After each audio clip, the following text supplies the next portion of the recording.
Good afternoon, everybody. I'm Charles Jennings. I'm director of the Christian Regenhard Center for Emergency Response Studies. And as you may have surmised, if you've been listening to the chit chat here in the room, this is the first time we've all been physical at an event in 4 years. It's 4 years ago this month that we were shut down for COVID. And you weren't here for this, Jerry, but you may recall that we had invited you to give a keynote at an all-day worker health and safety event, which got canceled due to COVID. And we were going to talk about EMS and all those things. So anyway, here we are. It's not, it's all catching up. So today, we're very pleased to have Gerald Markowitz, we call him Jerry here, who's a distinguished professor of history here at John Jay. And, as much as you should be a household name, among our students, particularly, you are not, but we're doing our best, and this will go a long way toward remedying that. But Jerry's recognized, very well known, and if you registered, you saw his full bio, but he's the author or co-author of several books, including Are We Ready? Public Health Response to 9/11, was published in 2006, and I guess we can all answer the question to that.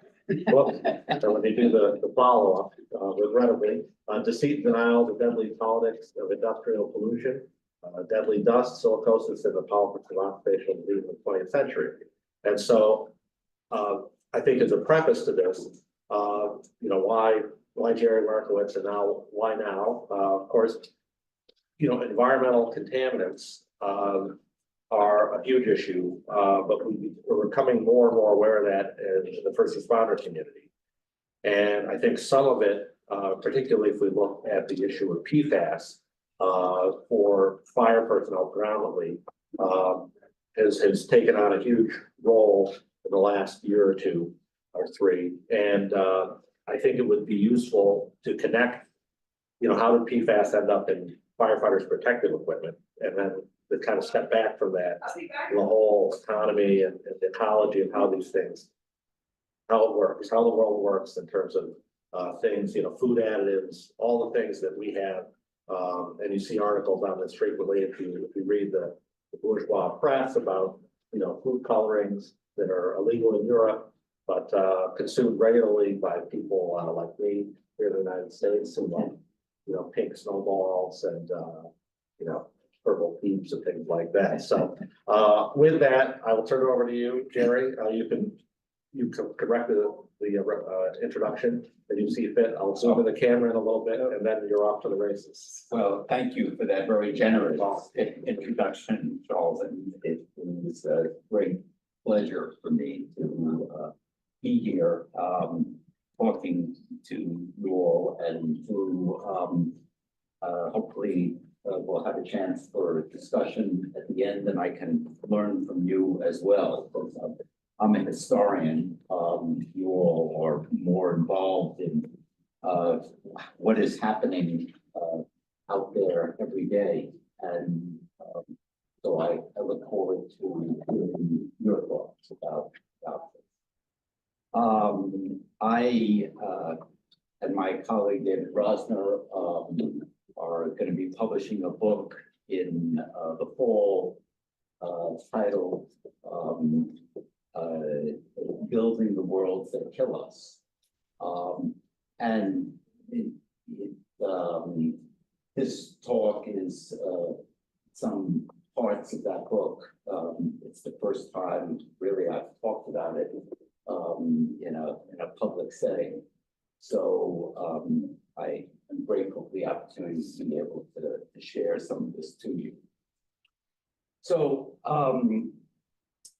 I'd like you to consider that we are all unwitting subjects, that is, research subjects, in a grand human experiment. Without our knowledge or consent, we are testing thousands of materials and chemicals whose safety is largely unknown and whose effects are also unknown. None of the industries introducing these chemicals have told us that we are in their experiment, and none have explained that they are unsure of the potential harm that their products can cause. We watch and wait to see if 10, 20, or 30 years hence we will suffer from maladies as yet unnamed and of conditions we understand little about.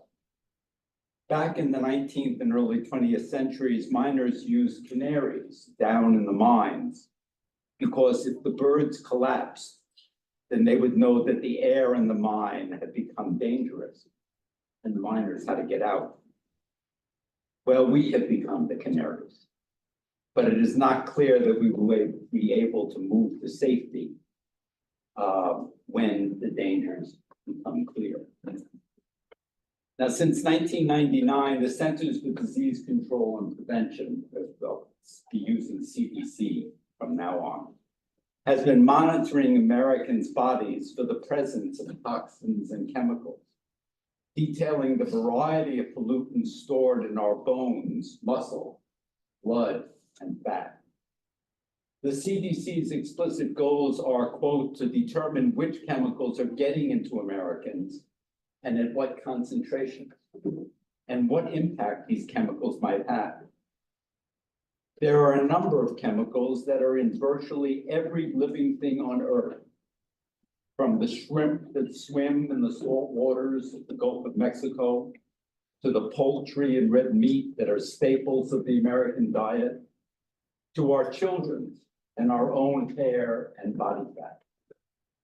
These include plastics like PVC and pesticides like DDT, as well as PCBs, polychlorinated biphenyls. And PCBs have long been identified as the cause of neurological problems and liver disease. And according to the International Agency for Research on Cancer, it is, as they put it, probably carcinogenic to humans. They have also determined that PFAS are also in nearly all of us, but more on that a bit later. The first CDC list of chemical compounds from 1999 included the traditional heavy metal poisons like lead, manganese, and mercury. To the original list, 75 new chemicals were added, including phthalates, volatile organic compounds, environmental phenols, disinfection byproducts, perfluorinated compounds like PFAS, and 3 kinds of PCBs. Today, they are monitoring 212 chemicals in our bodies. But this is a small fraction of the tens of thousands of chemicals that we are exposed to. Scientists know what some of the long-term effects of these chemicals will be, but they do not understand the synergistic effects of combining so many novel materials in known and unknown quantities on complex biological systems. Let me just say, I was at a conference where the people who set up the standards for various chemicals were asked, well, what about these synergistic effects of one chemical having an effect on another chemical which affect our bodies? And they said, person said, look, we weren't idiots. We knew there were synergistic effects, but we had no way of being able to categorize them and to set limits for those synergistic effects. So we took individual chemicals, but that doesn't tell the whole story. And unfortunately, they knew it.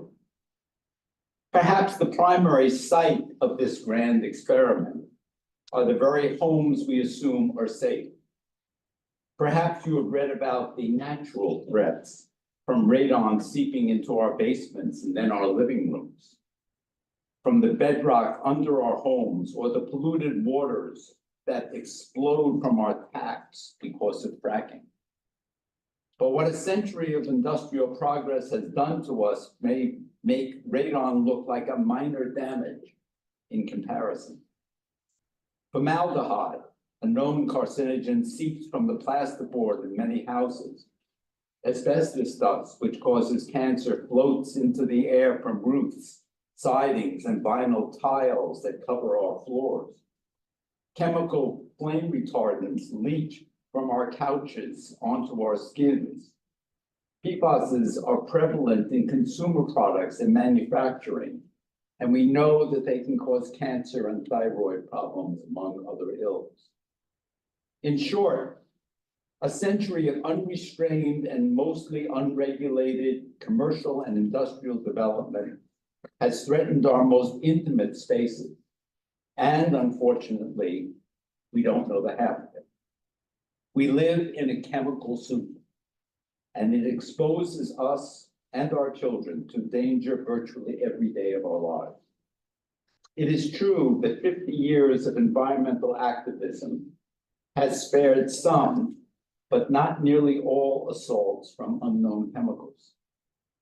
And equally important, we know that air, water, and soil pollution affect poor communities, and especially communities of color, disproportionately, causing shortened lifespans, increased illness, and disability.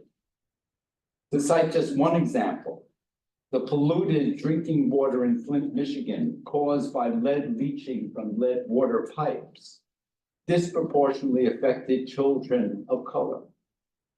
And the Washington Post just last week had an article that those children were having more difficulty in school as a result of their exposure to lead. In some cases, materials once buried deep underground, minerals that humans in their long history of time on this earth had rarely come in contact with, and for which we never had adapted mechanisms for protection, have been removed from their satanic lodgings and spread in the air we breathe and the food we eat. Despite years of attempts to control substances like lead, asbestos, mercury, and uranium, they still present threats to millions of people in the United States and throughout the world. In fact, the uncovering of these poisons from the bowels of the earth by ravenous industries intent on profiting from them result in subtle neurological changes, disabling diseases, and even death. We have allowed industries to poison our homes and workplaces, and even allowed them to create epidemics of formerly unknown or little documented diseases. Today, the Centers for Disease Control estimates that there are at least 4 million households that have children living in them that are being exposed to dangerous amounts of lead. It estimates that over 500,000 children ages 1 to 5 have elevated levels of blood. This causes lost IQ points, attention deficit disorders, behavioral problems, dyslexia, and even high incarceration rates. This was not an unforeseen disaster, nor was it an unintended consequence of good intentions gone awry.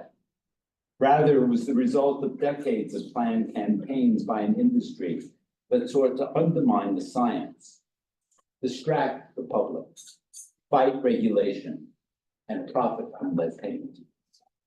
Like Joe Camel was to tobacco, the little Dutch boy at the National Lead Company became a ubiquitous marketing tool for Dutch boy lead paint, priming Americans to invite a dangerous product into their children's playrooms, nurseries, and lives.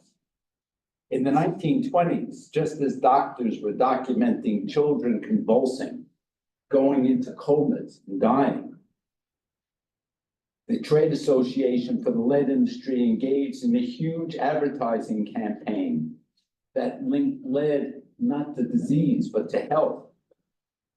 They even produced coloring books for children that encouraged them to paint their rooms, furniture, and toys with lead paint. Asbestos, once called the funeral dress of kings, is the other classic example of an industry gone mad. Asbestosis wasn't even named until the 1920s, and its other signature disease, mesothelioma, a very rare cancer of the lining of the outside of the lung, was considered extremely rare and even doubted to exist by some in the medical community until the 1960s. But in the 1960s, it was no longer seen primarily as merely a danger to the workforce, but also identified as a danger to consumers as well. Despite the growing medical knowledge that asbestos could kill, it was introduced into the home through numerous consumer products, ranging from insulation for boilers and piping in basements, to floor tiles and joint compounds, used to make smooth sheetrock walls, shingles on roofs and siding, ironing boards, and even oven gloves and hot plates. Indeed, talcum powder manufacturers knew that asbestos could contaminate the body, and the body and baby powders that families used as hygienic products, and that they could cause cancers many years later. But these classic examples are merely the tip of the proverbial toxic dump. Over the course of the 20th century, we have introduced literally thousands of more threats into our homes, as the chemical industry has extended its reach into all of our lives. What was once an industry that touted itself as the embodiment of the American dream, and I don't know if you remember the phrase, better living through chemistry, and this is the chemical and petrochemical industry, has become an evil genie that we don't know how to get back into the bottle. What many of us see as architectural gems built of lightweight fibers and reinforced synthetic materials are a stew of materials which, like lead and asbestos, nature has never intended to enter the human body. Of course, of concern are pesticides such as DDT, which was once spread freely over wide swaths of the nation and have accumulated in the bones, brains, and fatty tissue of virtually all of us. Their close carcinogenic cousin, polychlorinated biphenyls, were in numerous household and consumer products, from carbonless copy paper, adhesives, paints, and electrical equipment that were in use until the 1970s. It is odorless and tasteless and is now in all of us as well. In some ways, it is the original forever chemical, still lurking in the environment and in our bodies, almost 50 years after it was banned by the EPA. Homes need not be old to be unhelpful. Today, the variety of plastics, volatile organic compounds in cosmetics, window cleaners, and spot removers, to name a few, are known or suspected cancer-causing agents that are virtually in all of us. Flame retardants are commonly used in sofas, chairs, carpets, love seats, curtains, baby products, TVs, car dashboards, building insulation, drapes, personal computers, electrical cables, and many other products. Researchers have linked one of the most common flame retardants, polybrominated diphenyl ethers, to a wide variety of health effects, including thyroid disruption, memory and learning problems, delayed mental and physical development, lower IQ, and advanced puberty. Other flame retardants have been linked to cancer. As the CDC has documented in their ongoing study of the chemicals in our bodies, flame retardants are in the blood, as they put it, of nearly all of us. More recently, bisphenol A, or BPA, the synthetic chemical used in a variety of plastic consumer products, including baby bottles, epoxy cements, the lining of canned foods like tuna fish, and the paper receipts we receive when we make a credit card purchase, is also found in all of us. As Sarah Vogel of the Environmental Defense Fund has written, new research on very low dose exposure to BPA suggests an association with adverse health effects, including breast and prostate cancer, obesity, neurobehavioral problems, and reproductive abnormalities. PFAS are another of the forever chemicals because they remain in the environment for so long. What products contain PFAS? Firefighting foam, non-stick cookware, cosmetics, stain-resistant carpeting, fabrics and food packaging like pizza boxes, French fry containers, microwave popcorn bags, water-repellent clothing, bedding, tablecloths, dental floss, artificial turf where children play. And just today, I saw an article that talked about the Guardian newspaper in Britain has documented that most of the sandwich bags that we, plastic sandwich bags, also contain PFAS. Exactly. Thank you for the showing. Teflon is perhaps the best known of the consumer PFAS.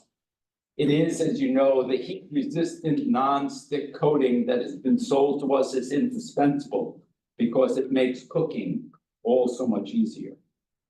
But the payoff may not only be fried eggs that slide from the pan, but also our ill health. According to the Science Advisory Board of the Environmental Protection Agency, Teflon is in all of us as well and is likely to be carcinogenic in humans. Specifically, Teflon and other PFAS can cause a variety of health problems, including kidney and testicular cancer, liver and thyroid problems, reproductive problems, low birth weight, and increased risk of birth defects. But PFAS are not just in consumer products. They also may be discharged by more than 1,500 United States textile mills. Landfills and waste disposal facilities, along with sewage and waste treatment plants, are other sources of contamination. They are even in the water that we drink. One environmental research group has recently stated, quote, as we get more data in from water systems, we're seeing PFAS is pretty prevalent in US drinking water supply. Now, firefighters have been in the forefront of the fight to eliminate the use of PFAS, due in large part because they discovered that these chemicals were in their gear. I had not realized that the International Association of Firefighters had concluded that cancer had replaced heart disease as the biggest cause of line of duty deaths. But I did know that firefighters have been shown to be at higher risk than the general population of getting several types of cancer, including of the lung, esophagus, intestine, and kidney. And that is likely because firefighters are exposed to many carcinogens, including plastics and other synthetics in burning homes and businesses.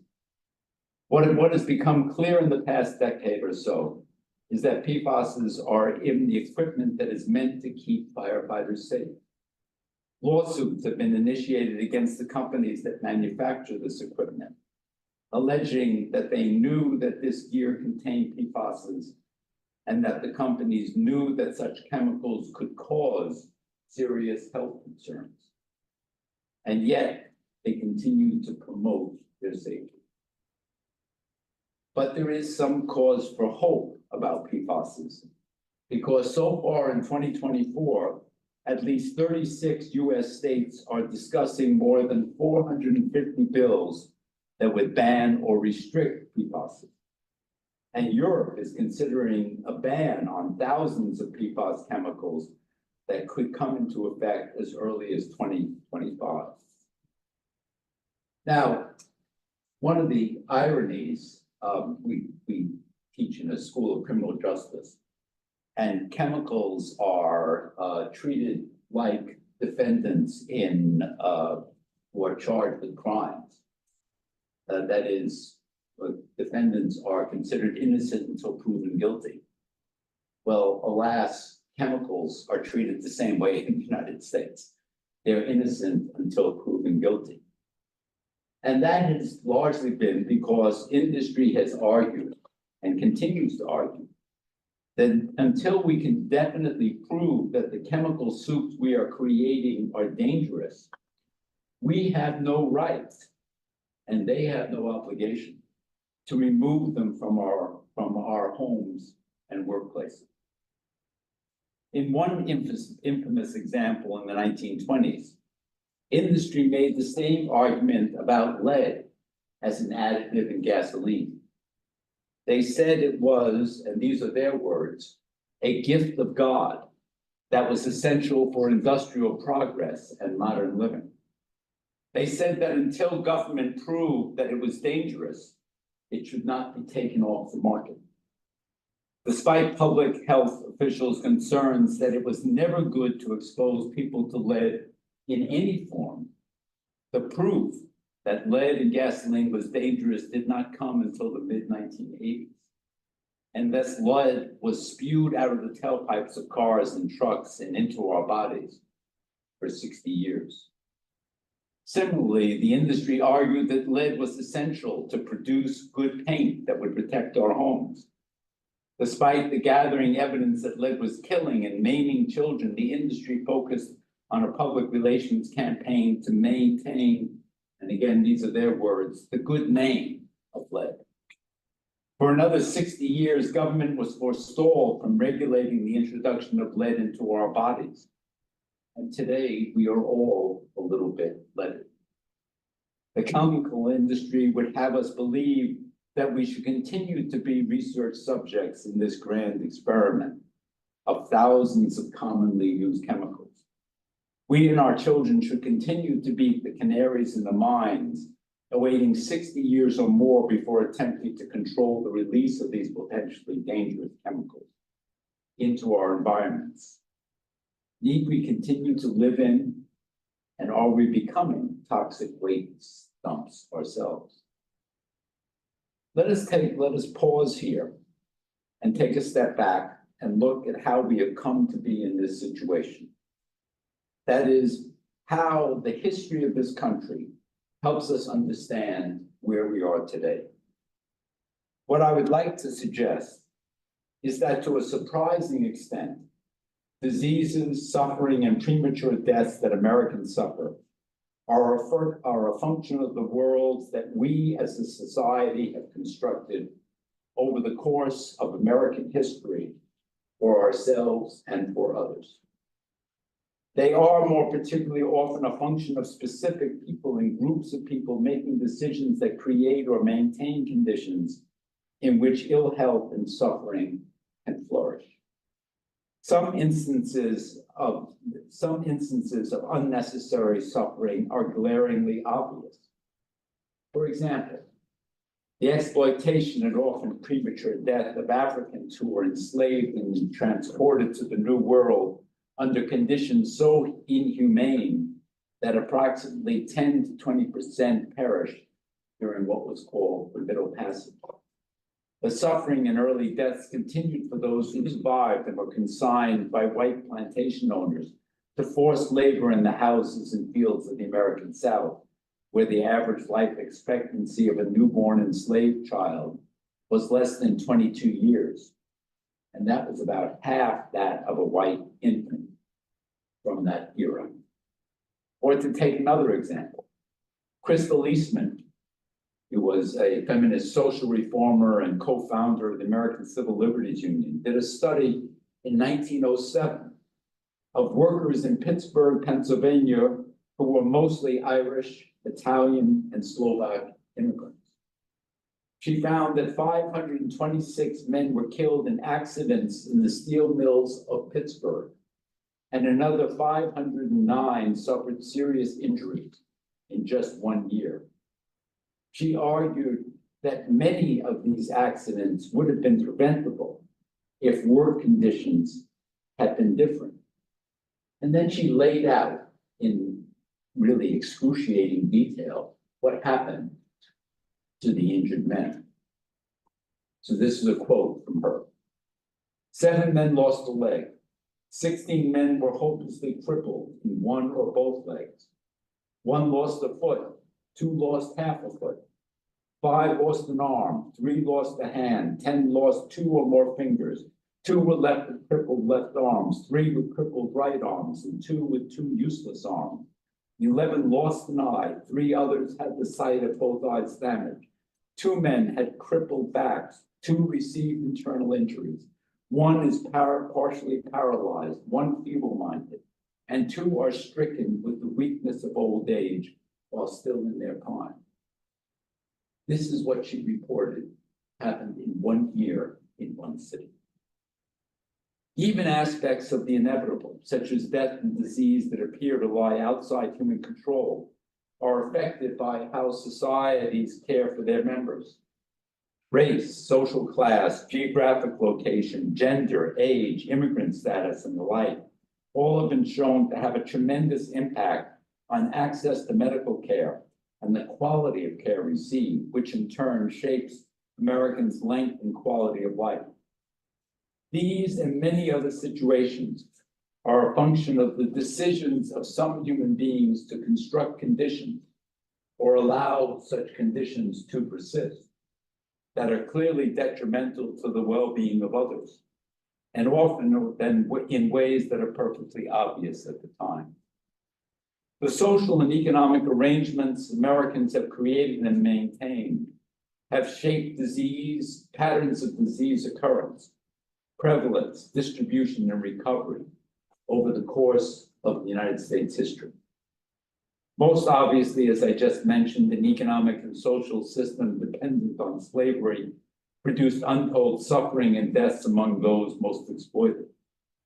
But also the commercial economy of the early 19th century republic, in which trade between various regions of the country and the world enabled easy transmission of diseases brought by mosquitoes, rats, and other vectors of infection.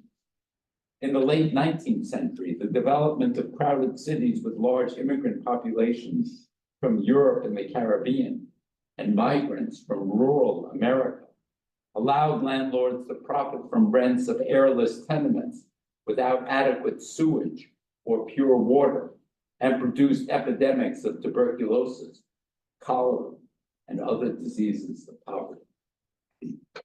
Similarly, in the early 20th century, the disfiguring accidents and diseases caused by toxic chemicals were often produced by the rampant expansion of a laissez-faire industrial system that put profit over human life. And decisions today to ignore the impact of a fossil fuel-based economy on the climate and on potential destruction of the health and well-being of the world's population is perhaps the most glaring example of the construction and maintenance of a world that is killing us. I argue that often we as a people create the conditions within which disease takes hold. The infectious diseases such as smallpox in the 18th century and typhoid, typhus, yellow fever, and cholera in the 19th century were all exacerbated by the squalid conditions in which people live. The growing and harvesting of indigo and rice in the mosquito-infested swamps of South Carolina during the colonial era and beyond promoted yellow fever and malaria among the enslaved and indentured people forced to do that work. Exploitative working conditions during 19th century industrialization created conditions for the development of epidemics of silicosis, lead poisoning, and asbestos.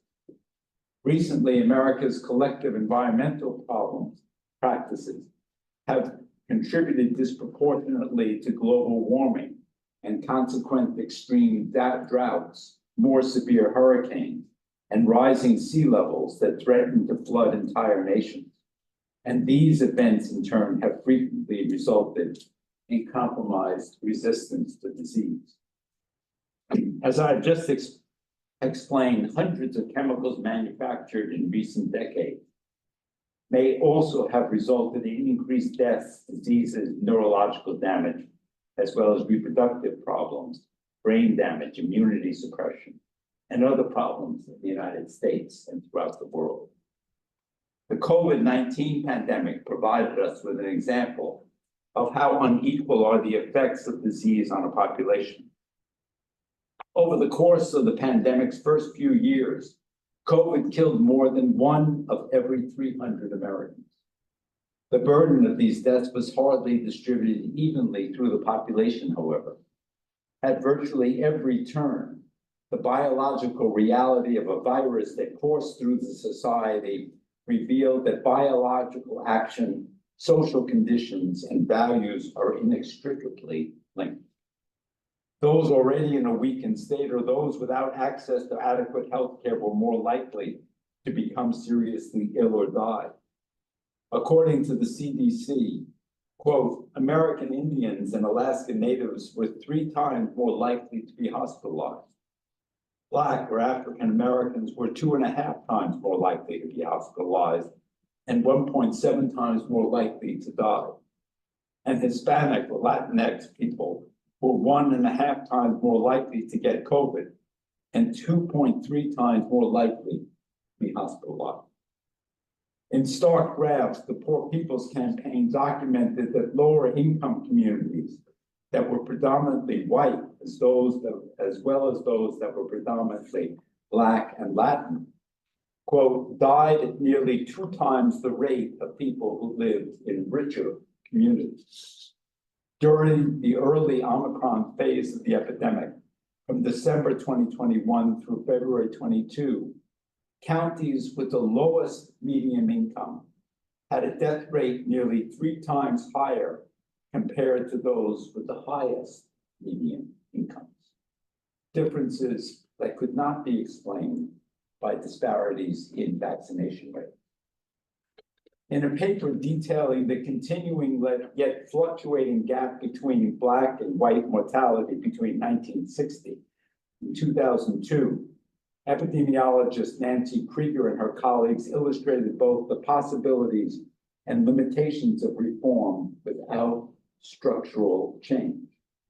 For the period between, 1960 and 1980, the disparity between minority and white infant mortality rates declined significantly, an observation the authors ascribed to dramatic efforts at addressing the terrible economic and environmental inequalities, as well as in health service provision that were started during the 1960s war on poverty. The civil rights and other social movements addressing racial discrimination and inequality had a tremendous impact on the health disparities that had long plagued American society. Yet by the early 1980s, with the end of the federal war on poverty and the advent of an anti-regulatory ideologies, the gap between white and minority health status once again began to widen. This ability to narrow the gap with the sustained effort of a massive investment, followed by a once again widening of the gap, tells us 2 things. First, that reform is possible by concerted action to address the underlying inequalities that lead to differentials in health. And second, that factors such as the power and influence of specific entrenched interests limit how far reforms can go in the absence of major structural change. The notion of continuous improvement in health thus must be qualified. Many have experienced improvements, but the disparities based on race, ethnicity, and income remain. The American Lung Association has been publishing an annual State of the Health report since the turn of the 21st century. Until 2021, it detailed progress in the nation's air quality since passage of the landmark Clean Air Act of 1970. But in their 2021 report, they noted that rising atmospheric temperatures associated with increased greenhouse gases were destroying the quality of the air people breathe. For the first time in the report's 21-year history, air quality as measured by increases in ozone concentrations and particulate matter had declined compared to the preceding year. The report documented that over 40% of Americans, that is 135 million people, lived in areas with unhealthy levels of ozone or particle pollution. The dangerous air was affecting people of color disproportionately. They were over 3 times more likely than whites to be breathing the most polluted air. COVID only accentuated those trends. A 2022 study by the CDC of life expectancy in the United States showed that life expectancy had declined to its lowest level since 1996.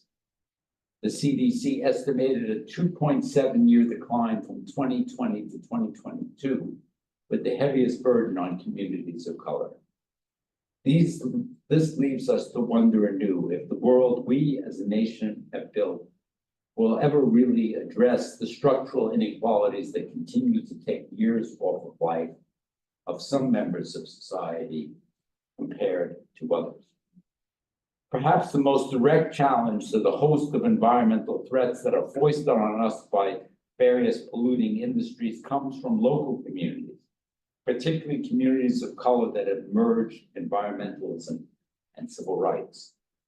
Environmental justice, a term coined by Robert Bullard, has brought to light the unequal impact of certain decisions on poor communities. Garbage dumps, for example, are located disproportionately in or near communities of color. Polluting industries locate themselves in poor communities. A general observation of Bullard's about the impact of pollution is equally applicable to the impact of climate change due to greenhouse gas emissions. That is, that the communities that contribute least to the problem are nonetheless those that suffer most. Coastal nations in the Pacific, in Asia, South America are clearly the most vulnerable to rising oceans and heat waves.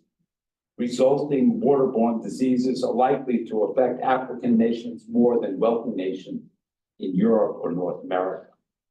Lead miners and residents in the surrounding communities in Peru undoubtedly suffer from the minerals extraction and smelting much more than do those in wealthier countries that use lead in cell phones and other electronic devices. Mass migrations from drought-stricken or flood-prone areas of the earth are overwhelmingly of the world's poorest countries.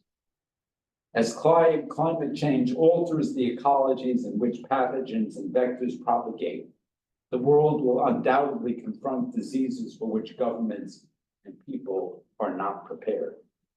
We may, for example, even see the resurgence of diseases that have not had a major impact in the United States for more than a century.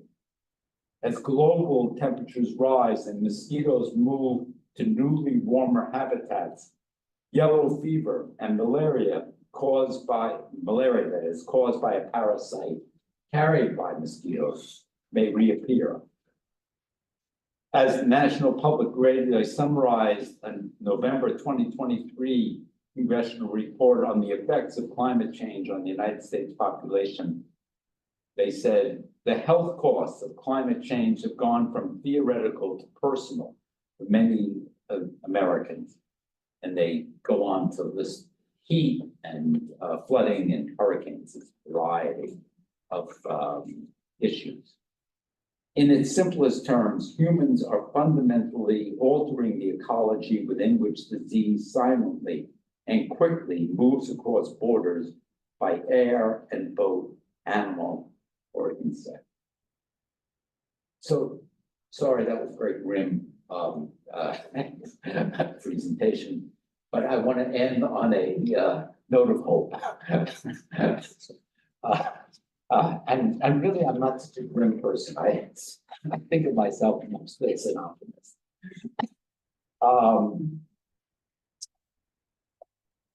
So this is my cause for hope. All over the country, there are local activist groups resisting the notion that Americans are incapable of caring for each other, and especially the most vulnerable. Thankfully, many still believe that decent conditions of life for all, along with access to decent care, yields the basis for a truly healthy society. Throughout United States history, there have been movements that refuse to accept the status quo rooted in privilege and power. The abolitionist movement fought against the entrenched slave system, the conditions of which caused disease and death. Labor and reformist movements in the early 20th century challenged the cynical belief that the wealthiest and the powerful, quote, deserve their status and good health. and had no responsibility to even support regulations to protect everyone else.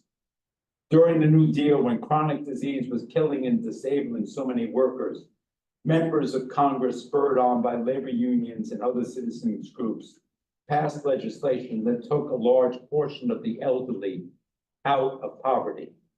And in the 1960s, civil rights leader Fannie Lou Hamer and a generation of young civil rights activists refused to accept a segregated system that denied African Americans access to jobs, hospital care, and even physicians, and forced the government to wage a war on poverty. While today's world seems bleak, at least to me, headed toward climate disaster and the resulting displacement and death of millions, we might take solace from the old proverb, it's always darkest before the dawn. We have to remember that we as a nation, we as a species, created this moment, and we have the ability to change it. Okay.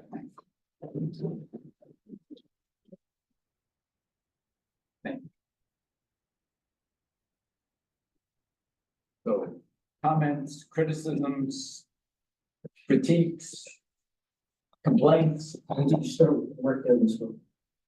About 10 years ago.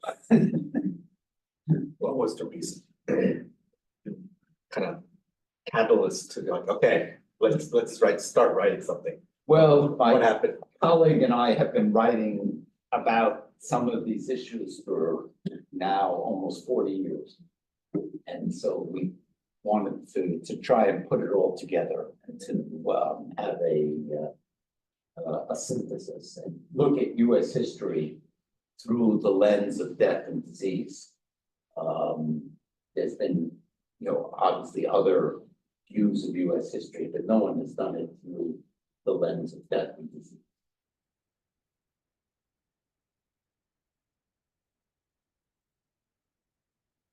Don't be shy.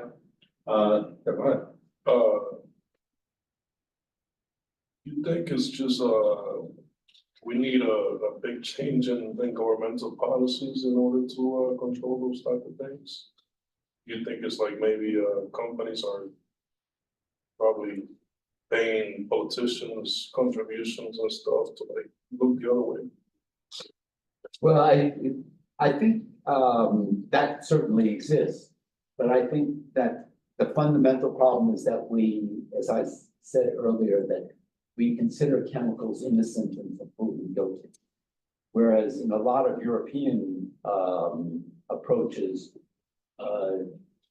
a company, before it introduces a chemical, has to prove it's safe before it is put into widespread use.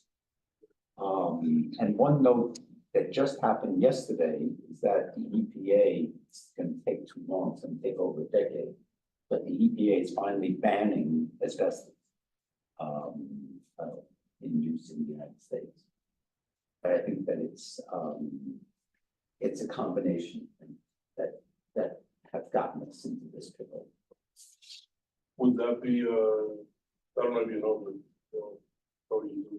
Would that be future use of asbestos, or once they put a block, all the buildings that has it already, because where I work at, they do have asbestos.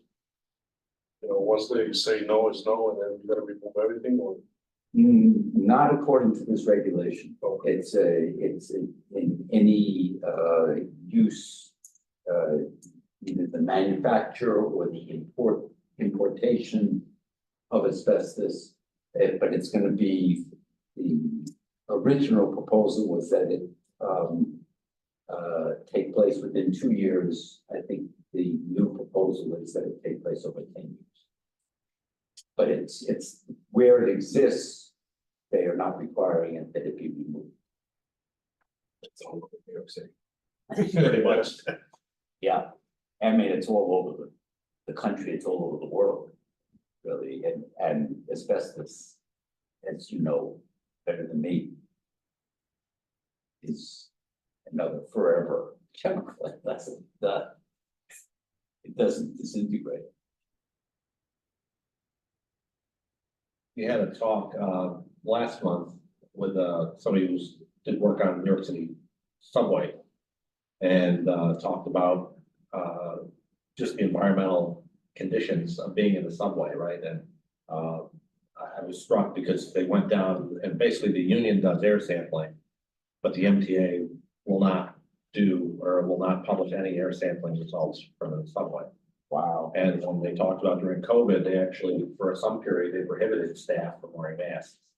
Really? And, you know, as you look at the environmental conditions in the subways, you should probably be wearing an N95 all day, every day. I mean, if you work on a train, Right. you know, I mean, just the incidental exposure to steel dust and God knows what else. And then spending your whole career there without respiratory protection. So these things are, unfortunately, you know, ongoing problems. And you talk in your, you know, about the corporate piece, and it's, you know, it really is a matter as we look at, we tie this into like a Grenfell Tower and but I'm jumping all over, but the same kind of very narrow corporate profit focus. In this case, it was manufacturers who were just selling panels that would be bolted onto the side of a building to keep the rain out, make it look nice, and do a little insulation. And they made a version that was fire safe, and they made a version that wasn't. And the cost on the building, I don't recall, but it was on the order of $800,000 between a safe product and an unsafe product. This is in one building where 72 people were killed. Wow. But you carry that out through society, and we look at things like, you know, how much better was it? I mean, I'm old enough to have been around when there was lead paint, which, you know, some would say it's an obvious observation, but but No, not at all. but you know, but how much better was the paint, right? That like these you know, and just so that someone could have a formulation of a product, and it's a little bit better maybe with it than without it, and the just the grievous toll that it takes down the line on society. You can never make that go away, right? The best you can do is stop the harm, but it's still there, as you point out. Yeah. Yeah. I mean, I don't know if that was a question or not. But If you could make a question out of it. You know, one of the things that's interesting about lead is, when I was a child, there were commercials about not eating lead paint. And so this was the early 70s that it was, juveniles not eating lead paint. Right. And it was kind of interesting because I lived in an apartment and we saw it and I'm like, never thought about chewing on lead paint. And I looked at it like, why on earth would somebody chew on lead paint? Like I looked at the windowsill in the apartment. But when we move forward and we see, I worked in the telecom industry before I went into the fire service, worked in the telephone, and we used lead sheath cables, which were abandoned in place. Verizon and the industry is now looking to remove them. It's there, it's all over New York, airborne plant throughout the nation. So they're looking to remove it, but it was known 30 years ago as a neurotoxin. They would move people out of areas, lower Manhattan, and move people in, which brings me to Flint, Michigan. Why have you been able to identify why the real estate industry, the state government, and the water companies themselves didn't mandate at the change of ownership replacement of lead pipes coming in? well, in some ways, it's even worse. But that's specific, right? Like, why not? Because Newark went through the same thing. Right. And the city of Newark wound up coming in and saying, oh, we'll change it. Now, Newark can't buy pencils without the state coming in. Right. And federal government coming in and saying, yeah, you could buy a pencil. Right. But now they're saying they're going to change private property. Right. Which is there's a speculative nature to real estate. Right. Particularly in the cities that were abandoned. Right. By everybody. Right. Right? So why is it that they're not saying, no, the new property owner has to do it? Why is it being brought to the government, the local government that can't afford a pencil to that? Yeah. Well, I mean, I think one issue has been that in terms of lead pipes, I think the infrastructure bill that was passed provides money for cities to replace lead pipes. That I think is one of the reasons why cities are doing it now. Right. Is that they're getting federal money to do that. And I think that I think New York is one of the few cities that really has a good regulation about requiring homeowners when they're selling a house to say what the condition is of especially lead in paint in that most places, a person buys a house or an apartment, they haven't the slightest idea, what lead is under, 15 layers of paint, what pipes are bringing their water in. It's something that no real estate agent brings up, nobody raises. And as you put so well, in the 1970s, there was publicity about this. Well, what was his name from the Village Voice? Jack Meadville. No, not Jack Newton, that was Pablo Guzman, Pablo Guzman also, right? yes, yes. The Community activist, Right. wrote about it up in Harlem. Right, the Bank young Harlem. lords, What? the young lords, Yeah, yeah, and like he brought it up in the 70s, as far as lead paint and he identified, we're 50 years later. Right. 50 years later, he identified this, and yet we're still, yeah. well, that's the problem with these forever chemicals and, substances like lead and asbestos that don't break down, is that you can ban their use, but they're still sitting in the environment and we're still getting exposed to them. Yeah. And that is, unless, there's a real effort to do something, that's going to continue to flicker. Because that stuff isn't going anywhere. Yeah. New generation will affect it. So you eloquently stated the summation why you wrote the book. I'm just thinking there is from the chemical side, health side, insurance, actuary, many pieces of your portion of the book. But I'm not a student of that. I'm coming from architecture and learning about emergency management and coming to Professor Jensen's and this program. So yeah, it's grim as it is, if it's really concise. And I'm just thinking right now, actuarial science students, every one of them all over the world have to buy your book as a textbook, literally. It covers here. Then from this biography, then you go to here. So it really puts it quite well. So thank you. Appreciate that. have you seen a start and stop with the government regulations? Yeah. It seemed, right? Yeah, it seemed during the like that. 70s, there was, that's when the 70s and 80s was when we banned lead in gasoline. We banned lead in paint. There was a real effort to stop the use of baby powders with asbestos in it. There was a real effort, and more recently, it's been, leave us alone. Don't regulate.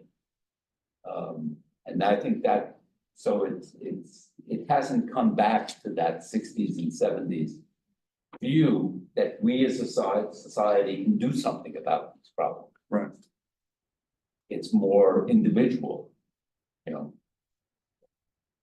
Oh, I just want to reconfirm. So you stated the federal government infrastructure bill has portion of removing lead pipes, Yeah. lead line pipes and that, right? So for the Detroit case, there was no at that time federal government infrastructure bill. That's the difference reason of Newark and replacing. Yeah. That's the main thing. Okay. Yeah. And what's worse in Detroit was that the city government was under financial pressure. And so they shifted where they got their water from. And where they shifted to, the river, had lead pipes that were bringing it. And that, they literally poisoned their own kids. They should have basically stuck those pipes before switching to that. I guess that different channel to send the water in. Yeah. Yeah, they went from getting lake water to the river water. You just said also to banning lead gasoline and all those, you said seventies, something? In the seventies, they began to ban it, but it wasn't finally banned until the 1980s. Okay. Mid Was 1980s. that President Nixon? Is that time, or was that This was Bush. Bush time? I think, well, it was Reagan Bush by the middle 80s. I mean, it's ironic. 87, Huh? 86, 87. Yeah, and it's ironic. I mean, Yeah, it was. if I could buy it, Mike, I had a car. Oh, yeah. Yeah, it was 97 cents a gallon, paying over $1 if you had unleaded. Right, So my car was the one that we'd all take. right. Everybody'd kick in a handful of change, and we were in it for the night. So the reason I'm reconfirming that, or thinking that, is that Republican president Thank you.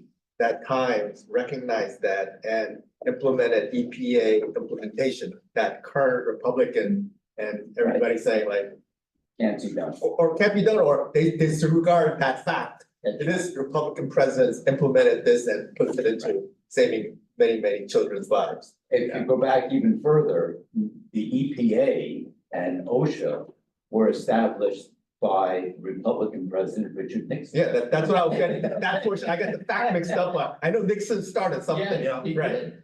yeah. That is what is so ironic with this, is that it really was bipartisan, that we need to protect the environment, we need to protect people. And unfortunately, a lot of things have turned partisan. Yeah, You know, which used to not be, you know, and now human health, regrettably, right. is something of a partisan issue, right? And we talk about disease, of course, you know, not to get it off on it, it is a different topic, so I'll be quiet about it, but, you know, communicable diseases, vaccinations, all those things, they're Right. just now contentious. Measles, you can get Right. measles now, you know, Right. which was, you Yeah, know, and I just saw today, dengue fever is, they're predicting will make Come back. come into North America. Wow. Because of the climate and, you know, everything else going on. So it's, you know, it's, uncharted, you know, when you put climate overall, this, you know, and, yeah. And these health effects are marked, right? If you look at incidents of asthma, you know, adjacent to like the Cross Bronx and all those places, you know, where people are right up on the highway, trucks are idling and all that stuff. It's really, yeah, it's stark. Yeah. You know, it's no different than an occupational exposure. that's In a right. sense, it's worse because it's. you know, It's every night- 24 hours. 24 hours. Yeah. You know, all weekend long, you breathe that in. Yeah, Yep. Yeah, I had to take my time to try to word this right, because we're really stuck with that innocent until proven guilty. Okay, that was yes, it was their excuse back then. Okay, now that it's guilty, what is their excuse now? well, it's that, I think the sort of anti-regulatory belief. Why? And the EPA now is very gradually beginning to regulate some of these guilty chemicals. Like asbestos, I mean, asbestos should have been banned. If the EPA tried to ban it in 1982, the court struck it down. But the asbestos is a no-brainer. I mean, it just, Right. it kills, you know, people with minuscule exposure. But, you know, it's very hard to get any kind of regulatory action today. And so I think that's the real problem. So it's guilty until proven guiltier. It's guilty until enough people are willing to put pressure on Congress to act.